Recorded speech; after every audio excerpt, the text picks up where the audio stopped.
Hi, and welcome back to another community update. I'm BNEWS reporter Chris Flaherty, and I'm here with Nicci Kadilak, founder and editor-in-chief of Burlington Buzz. Nicci, how are you today? Doing okay, how are you? I'm doing all right. As many of our viewers know, November 15th was a special election here in Burlington, whether to approve or deny a debt exclusion to fund the proposed Burlington High School building project. So let's get right into it. Nicci, what are our results? Our results, so about two-thirds, a little bit more than two-thirds of voters said no to that debt exclusion. So about 68.5% say no, which was about 4,861 voters, which is a lot of voters, considering that more than 2,000 came up to vote yes. I think we have the results on a full page. Robert, if you want to throw those graph. Yep. Yeah, we do. So 2,240 yes votes, 4,861 no votes, which is again about 68% people saying no. Yeah, so two to one, I think you said in your report. Yeah. So what was turnout like? Turnout was a lot higher than it is at our typical, Really? Yeah, our typical April elections. The average for the last several years had been about 15%. Last year's was 22%, I believe, and this year's was 19%.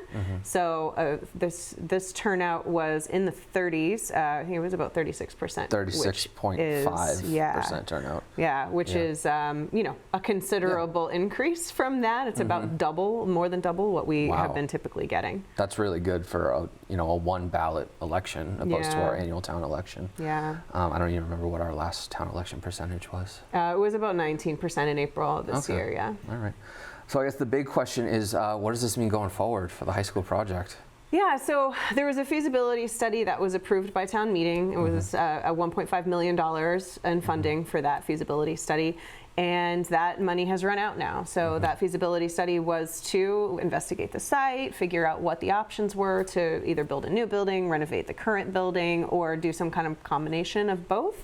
And the team hired an owner's project manager, they hired an architectural team, and they had just onboarded actually a construction team to manage the project. Consigli Construction, assuming that the project went through.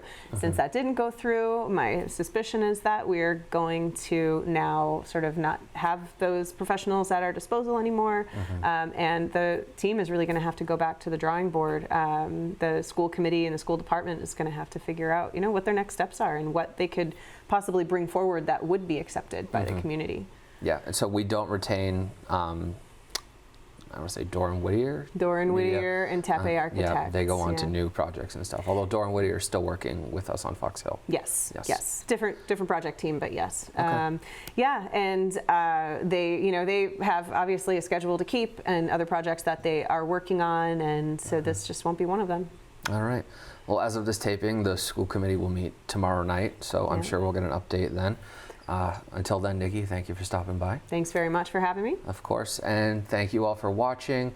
And as always, you want your voice heard in how your town is run. Participating in elections is the way to do it, to get out and vote. I'm BNEWS reporter Chris Flaherty. Stay tuned to BCAT and Burlington Buzz for updates on the proposed high school building project and where it goes from here. Thank you for watching.